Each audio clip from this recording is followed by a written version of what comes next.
If a test captain had done what Eoin Morgan has done in the last 2 years with the test team, so taking a test team from nothing to potentially winning an Ashes series from nowhere or competing with the best teams in the world, with all the other teams around the world fearful of the England test team, he would have been honoured by now. You know, he'd be given flats, he'd be getting endorsement deals.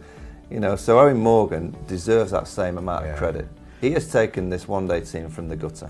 It really was in the gutter, and probably a bit below that. And suddenly we go to wherever we play in the world, we go with not just a hope of winning. We expect the team to play well and win, but the opposition it's actually in a joyful way arriving at the ground. I mean, I arrived to watch England play knowing that we're going to get entertained. I know that whatever happens, England will go out and play the right style. It might not come off, they might lose. They certainly won't go down one, dying of playing the right way. Michael Holding said you're getting all these runs because the ball is not flipping moving. But is it also that the primary weapon is reverse swing? With the two new balls, the balls aren't reversing enough? Yeah. And so the bowlers are almost toothless as a result. We saw in the IPL that whoever was moving the ball off the straight was taking wickets, whether it was swing or wrist spin. Yeah, and I think the game probably needs to have a look at that, to allow the bowlers back into the contest. Whether they go back to this one white ball and the ball does deteriorate, softens, reverse swing, which I think is one of the pleasures of the game, not to face, but to watch and see. I think reverse swing is something that we need back in the game, particularly in the white ball arena. I don't think we see enough of it. So maybe they could go back to that.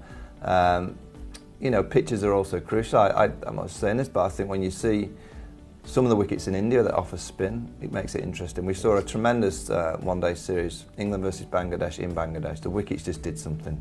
It made it that if you played well, yes, you can still get the 300s, but you know what, little spinners and leg spinners come into their own. We do see a little bit more reverse swing because of the nature of the 22 yards, but I do think the game potentially has to start looking at how we can give the bowlers just a little bit something back. You go back a few years with those seam. I mentioned the tall thing. You could get a bit of seam.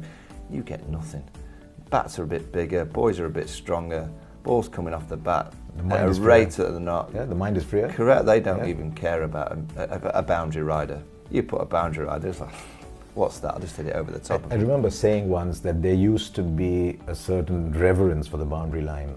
And now there's only irreverence, because you see a fielder there and you say it doesn't really matter. 30 for 3 in my time, you're struggling to get 250. 30 for 3 now, they're only ever a partnership away from getting 330, 350.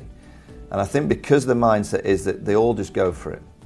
So you look at your batting order and you go, right, from 1 to 8 we've got strikers. And I think the message from what I see is all of you go and play. And we'll just gamble that 3 of you, 2 of you potentially with the big scores of 3 of you with a nice 60s, 70s comes off at a strike rate of 110 plus, you're going to get 320 plus. And I think that's the right mindset.